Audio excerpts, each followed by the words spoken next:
कमठ पीठ जा मही बरुबारा, बंध्या सोते बरु कोहु हिमारा। फूल ही न भी बरु बहुविध फूला, जीवन लेह सुखो हरि प्रतिकूला।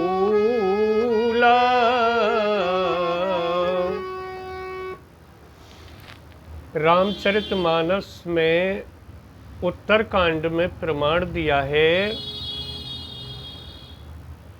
कमठ पीठ जामहि बरुबारा। कछुए के पीठ पर एक बार को बाल उग सकते हैं, जबकि ये असंभव है, बाल उगते ही नहीं है।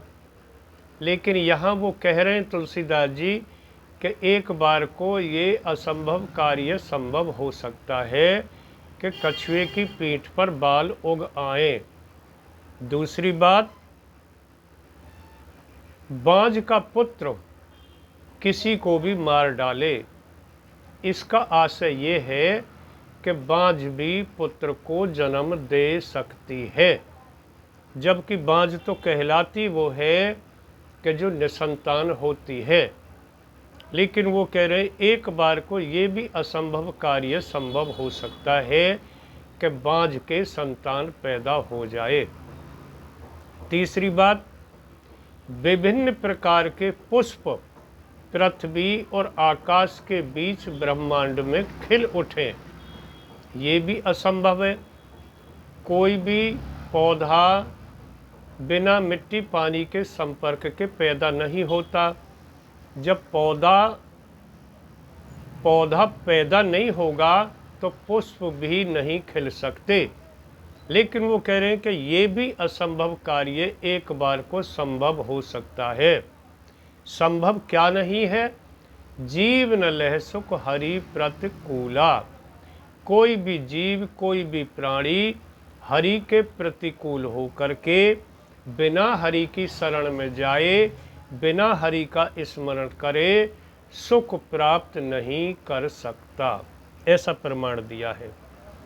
इसलिए उस परम पिता परमात्मा का हम और आप निरंतर स्मरण करें, जो हमारा आपका रक्षक है, उत्पत्ति करता है। अब एक प्रसंग आपके समक्ष, जिस समय लक्ष्मण जी के मेघनाथ के द्वारा शक्ति बाण लग जाता है, लक्ष्मण जी मूर्छित हो जाते हैं, राम की गोदी में पड़े हुए हैं।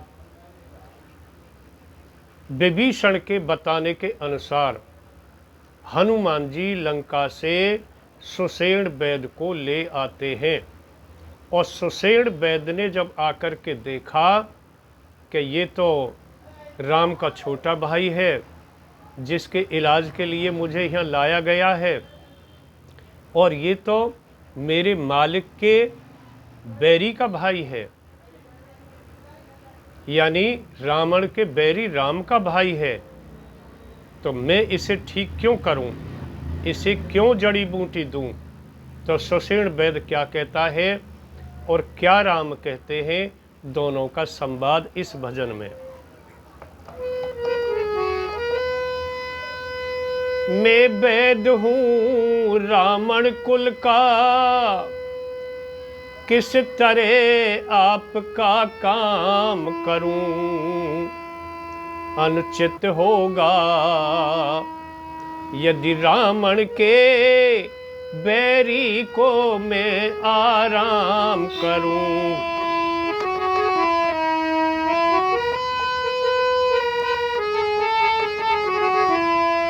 ये तो अनुचित हो जाएगा, मैं रावण के बैरी का इलाज करूं। और आगे कहा, लक्ष्मण के ठीक हो जाने की यदि 10 कंधे खबर सुन पाएगा, तो मुझे मेरे परिवार सहित समुंदर में काट बहाएगा।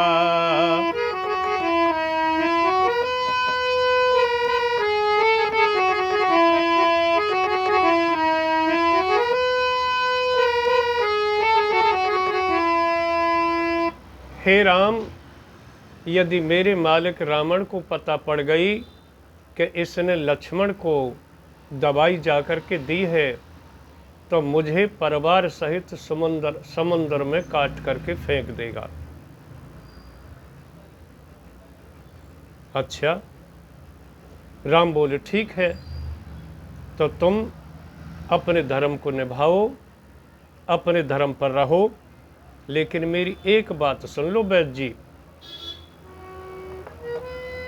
मात पिता सुत नारी जग में चारों ये मिल जाते हैं, पर भ्रात सहोदर नहीं मिले, मिल जाते सारे नाते हैं।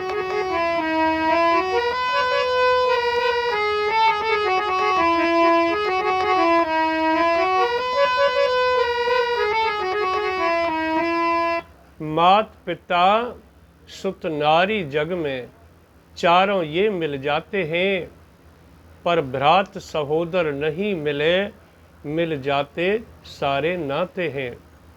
हे वैद्य जी, माता भी मिल जाती है, पिता भी मिल जाते हैं, और ये तो दैव योग से ऑलरेडी जन्म देने ही वाले होते हैं, तो ये तो पहले ही मिल जाते हैं। और पुत्र भी पैदा हो जाता है, नारी भी मिल जाती है, लेकिन सहोदर भाई, रियल ब्रदर नहीं मिल सकता।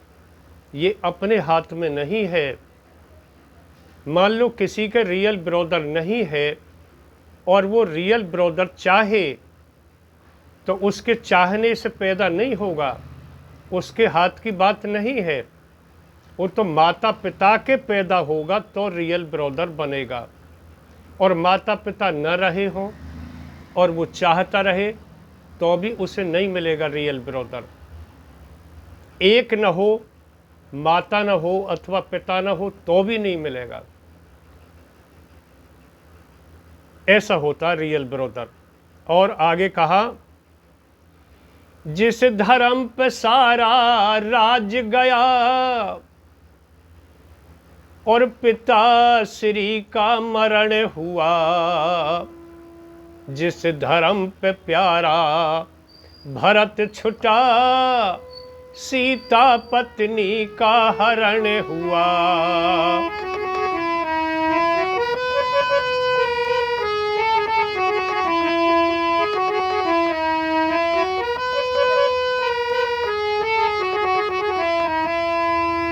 और उस धर्म की खातिर भाई भी यदि मरता है तो मरने दो, ये राम धर्म नहीं छोड़ेगा, अब मुझको भी धर्म निभाने दो।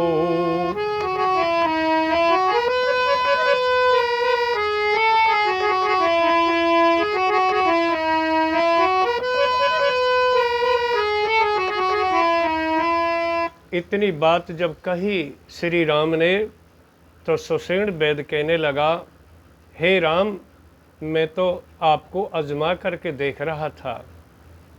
मैं आपके भाई लक्ष्मण को अभी देखता हूँ।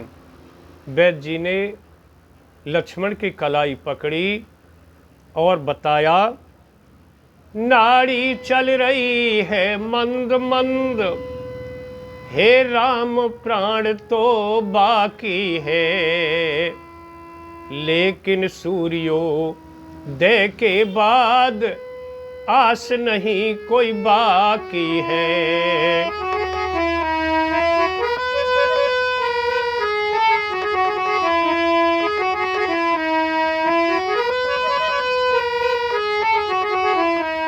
हे राम, आपके भाई की नाड़ी चल रही है, प्राण है शरीर में, लेकिन सूर्य उदय होते ही प्राण चले जाएंगे।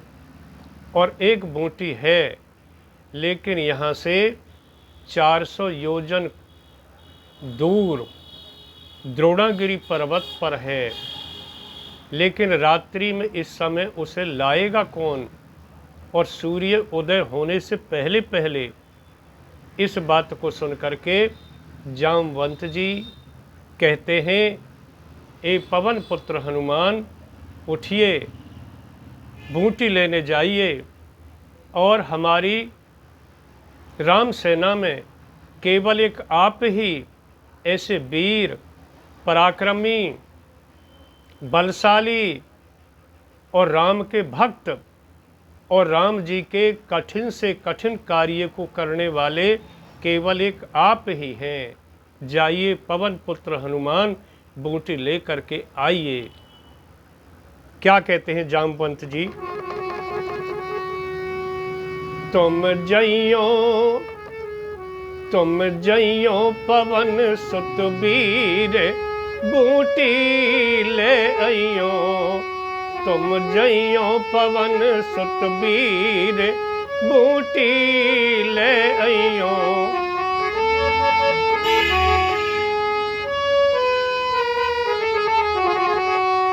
अरे शक्ति बाणी लगो लक्ष्मण के,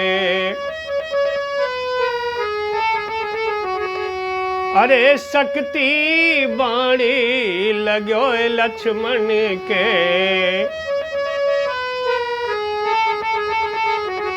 प्राणी बचइयो बूटी ल्याए के। तन व्याकुल मन नाय धीर, बूटी ले आइयो। तुम जइयो पवन सुत वीर, बूटी ले आइयो।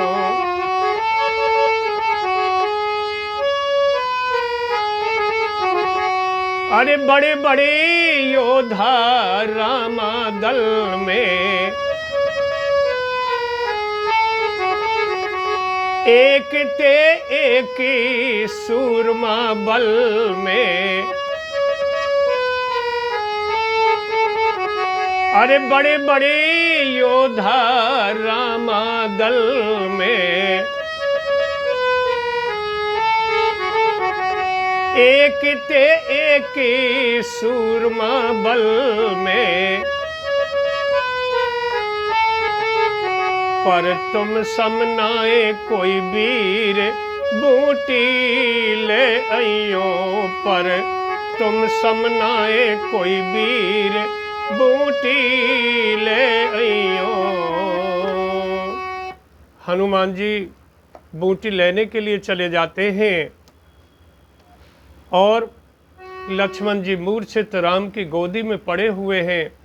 राम मनुष्य रूप में और कैसे विलाप कर रहे हैं। उठ के बोल तो सुनाई दे, कहाँ पे लगो है तेरे तीर रे। उठ के बोल तो सुनाई दे, कहाँ पे लगो है तेरे तीर रे।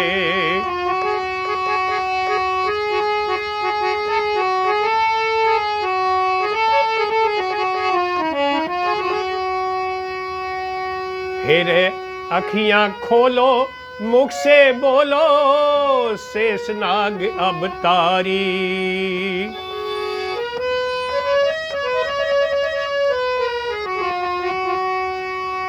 अखियां खोलो मुख से बोलो, शेषनाग अवतारी।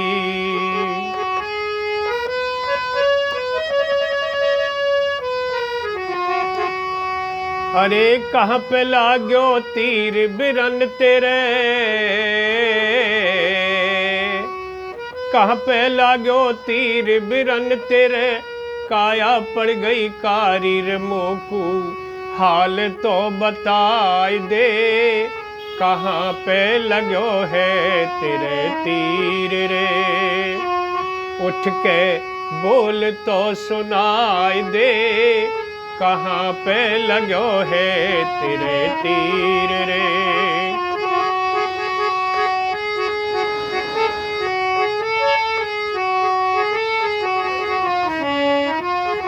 और भैया जावे खबर अवधपुर नगरी, सुने सुमित्रा मैया।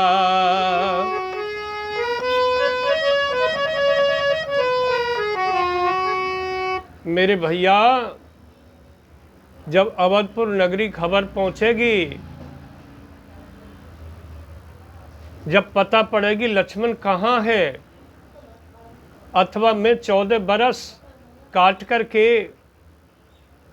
और अयोध्या वापस पहुंचूंगा, और जब माँ सुमित्रा पूछेगी लक्ष्मण कहाँ है, मैं क्या जवाब दूंगा भैया। जाबे खबर अवधपुर नगरी, सुने सुमित्रा मैया।